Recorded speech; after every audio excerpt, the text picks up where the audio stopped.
समय रहते हमारे देश के बुद्धिजीवियों को सामने आना होगा इस लोकतंत्र को बचाने के लिए, वरना देर हो जाएगी और उन शहीदों की आत्माएं कहीं ना कहीं दुखी हो जाएंगी जिन्होंने आज़ाद भारत का सपना देखा था। नमस्कार, आदाब। आज बात करेंगे बाबरी मस्जिद राम जन्मभूमि पर और बाबा साहेब अम्बेडकर के लिए महापरिनिर्वाण दिन पर भी। कहीं जाइएगा मत, चैनल को सब्सक्राइब जरूर कीजिएगा YouTube पर जाकर।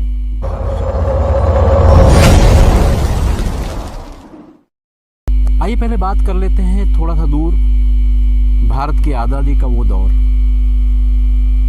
जिसकी कल्पना उस वक्त जिन लोगों ने फांसी के फंदों को चूम लिया उनकी भी कल्पना थी एक आज़ाद भारत की। न जाने ऐसे कितने लोग होंगे जो अनजान होंगे, जिनका पता ही नहीं चला होगा, उनकी भी तो यही सोच रही होगी कि हमारा भारत आज़ाद हो जाए और हम या हमारे बाद के जो लोग हैं आज़ाद भारत में सांस लें।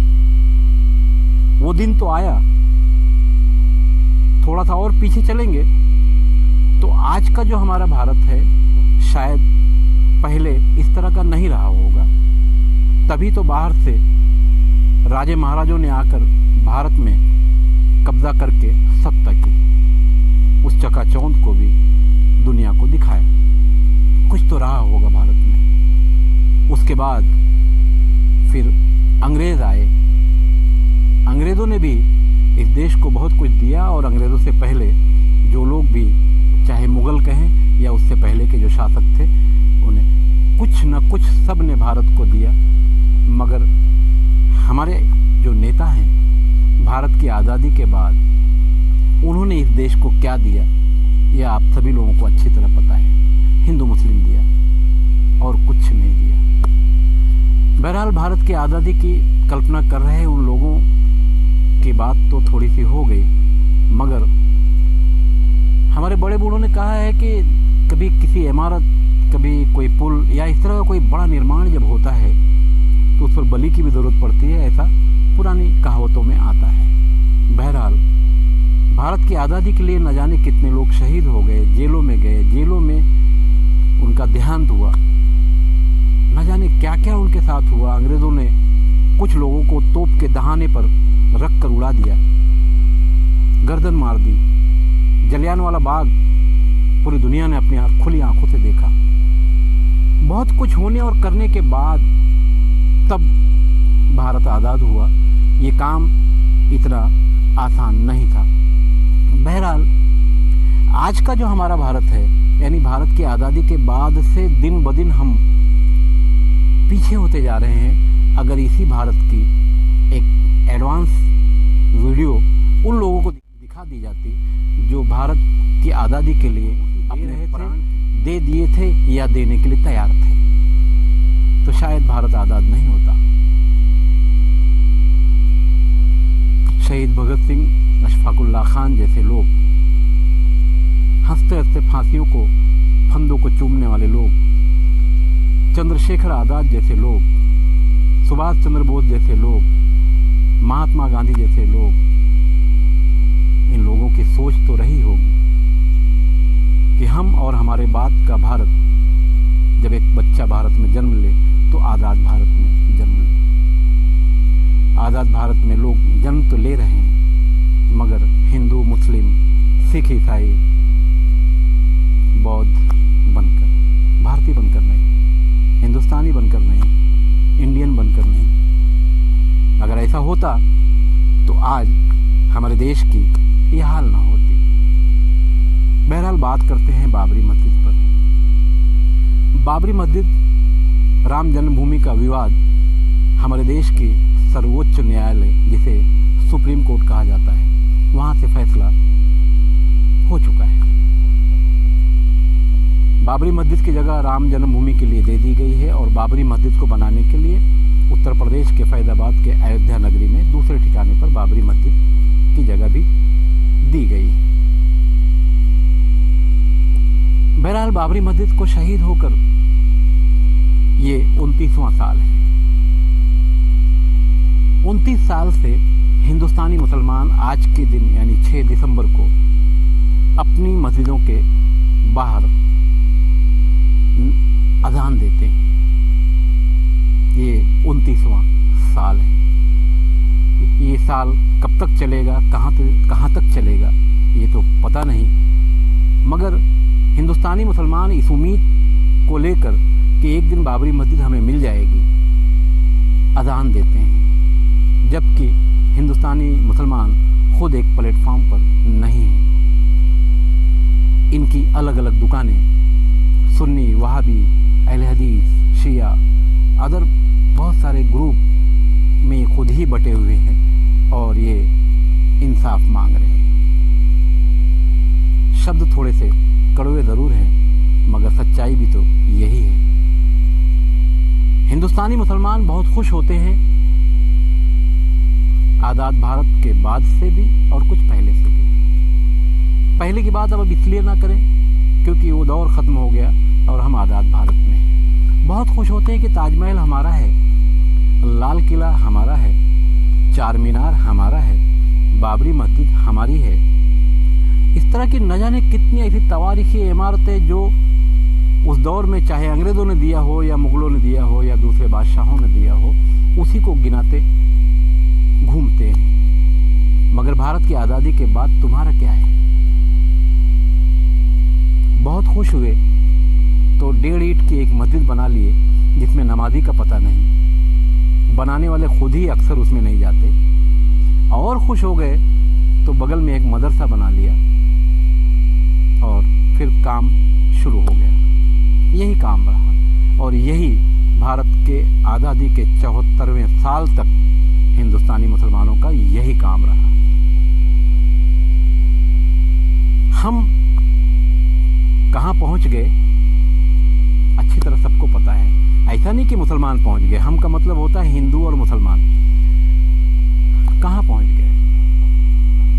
अब हम इतना तरक्की कर चुके हैं। मेरे एक दोस्त ने कहा कि माशाल्लाह अब तो हम इतना तरक्की कर गए हैं कि अब्बा को अबे वो अब्बा भी कहते हैं, मतलब इतना तरक्की कर गए हैं।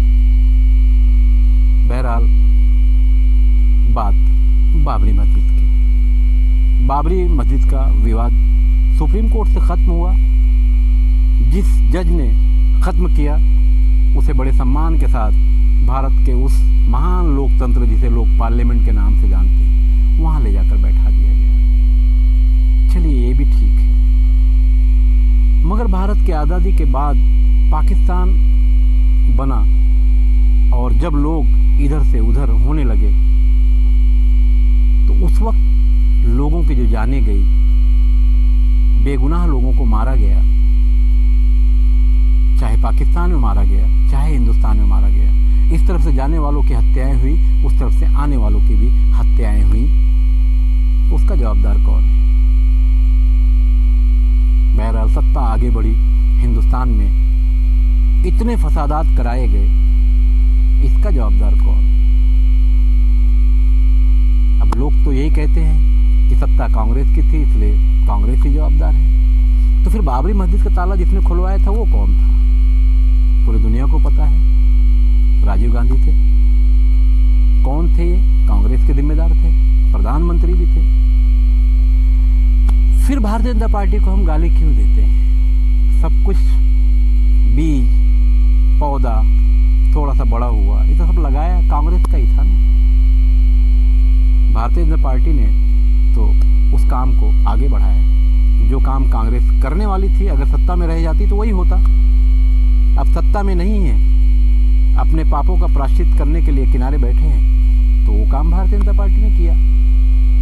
बाबरी मस्जिद का फैसला आया। बाबरी मस्जिद, राजनीति में कोई किसी का सगा नहीं होता।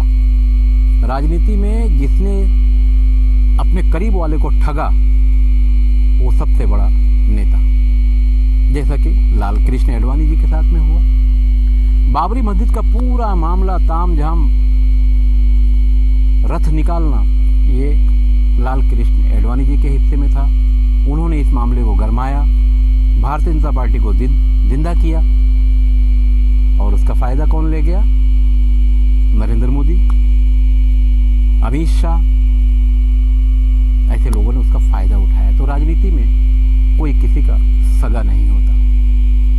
बहरहाल आज सत्ता में नरेंद्र मोदी हैं, अमित शाह हैं, और यही दो नाम हमारे भारतीय लोकतंत्र में चल ही रहा है और आगे भी चलेगा, क्योंकि कांग्रेस अब उस लायक नहीं रही कि सत्ता में दोबारा बैठ सके। कांग्रेस ने जो कुछ किया, कांग्रेस के दौर में हिंदुस्तानी मुसलमानों को बम धमाके में फंसाया गया। भारतीय जनता पार्टी की सत्ता में वो लोग बेगुनाह बाहर आए। इसका जवाबदार कौन? और 6 दिसंबर को ही बाबरी मस्जिद को क्यों शहीद किया गया? हमारे मुल्क में एक से एक प्लानिंग करने वाले लोग बैठे हुए हैं। 6 दिसंबर को बाकायदा चुना गया क्योंकि इसी दिन भारत के कानून के निर्माता बाबा साहेब अम्बेडकर का निधन का दिन भी है, जिसे महापरिनिर्वाण दिवस के नाम से जाना जाता है। आज ही के दिन बाबा साहेब अम्बेडकर के चाहने वाले उनके याद में बड़े बड़े प्रोग्राम करते हैं, और आज ही के दिन मुसलमान भी मस्जिदों के बाहर से अजान देते हैं और उम्मीद करते हैं कि बाबरी मस्जिद हमें दोबारा मिलेगी। देखा जाए तो अगर बाबरी मस्जिद मुसलमानों को मिल जाती तो उसमें इमामत कौन करता? किस मसलक के कब्जे में जाती? सुन्नी, वहाबी, अहले हदीस, शिया, किसके पास जाती? फिर उसको लेकर भी आपस में मारामारी होती। जैसा कि अभी राम मंदिर ट्रस्ट है, उसमें भी आपस में तनाव है। हमारे देश में भारत की आज़ादी के बाद मंदिर और मस्जिद का जो तामझाम चला, उसके कारण जो दूरियां हुई, बाबरी मस्जिद शहीद हुई, पूरे मुल्क में अलग अलग ठिकानों पर फसाद हुए, बेगुनाह लोग मारे गए, उसका जवाबदार कौन?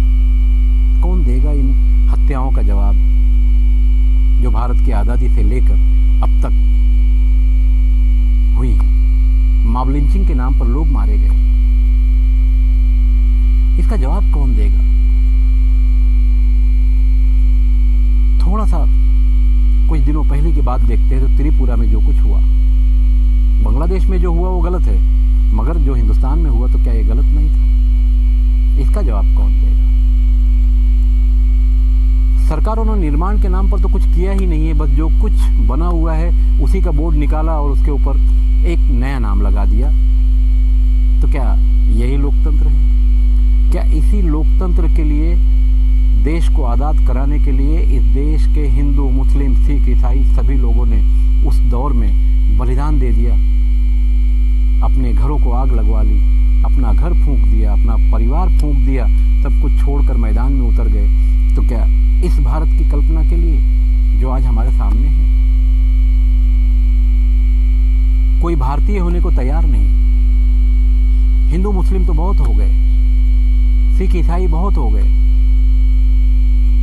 हालात इतने खराब हो गए हमारे देश के कि अपने रोजी रोजगार को बचाने के लिए लोग मैदान में एक एक करके चले आ रहे हैं। कहीं एनआरसी के नाम पर, कहीं दलितों के नाम पर, कहीं छात्रों के नाम पर, कहीं किसानों के नाम पर लोग मैदान में आते जा रहे हैं। तो क्या भारतीय लोकतंत्र बलिदान देकर हासिल किया गया था इसलिए कि लोगों की रोजी रोटी छीन ली जाए, लोगों को धार्मिक मामले में उलझाकर अपना काम किया जाए?